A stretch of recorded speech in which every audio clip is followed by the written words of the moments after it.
Hi, it's me again with Corel Draw Tips and Tricks, and I was helping somebody design this logo, and I said I would do it, especially if you're only doing one or two of them. If you're doing 100 of them, it might not be worth the process because it is a little bit. But here's the first one. You can see, in the picture you really can't, you can see the darker part of the mountains. So I ran this job all at the same time at 60 speed and 100 power. And you can see that the light gray is lighter and the dark is deeper. Can't really see it in the picture. Well, this one I did in 3 different passes.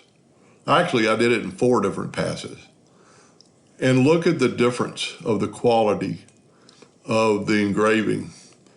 Corel, or your laser, does signify the black or the blacks and the light grays, but not to this extent.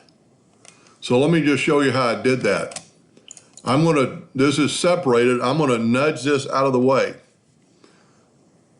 I'm going to take this color and nudge it also.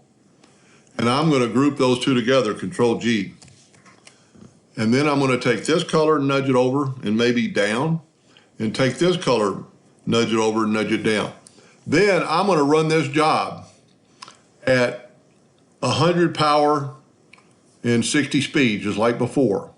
Now, I'll be honest, I took it out of the laser. It was butted up against my rulers. I was able to take it out of the laser and sand it. So you got rid of all the sand or the burn residue off the deep run. Then take that and move it out of the way.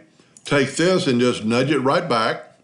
And I ran that one at 50 power and 75 speed. Then I nudged that out of the way. And I actually went the extra step. You probably wouldn't have to. I ran that one at 40 power and 90 speed. And then I took this one, which is the lightest one, and I ran it at 50 power and 100 speed, just a little bit different. So that took a little time, but look at the difference. If you care about your work, care about your engraving, well, I'm not saying you don't care, but if you have time to take the extra steps, I mean, you can't see this in the engraving like you can on this one. Now, this worked out pretty well, but you know, between this dark gray and that black, you can see it with the naked eye because these are deeper, but they're the same color. It does go deeper. And also, taking out the, if you've been following along with this series, taking out the drop shadow gray and just having that line. So it gave us a line around it, and it looks really good in person. That doesn't look all that good. But think about that the next time you do something. Hope that helped a little bit. Thank you for watching.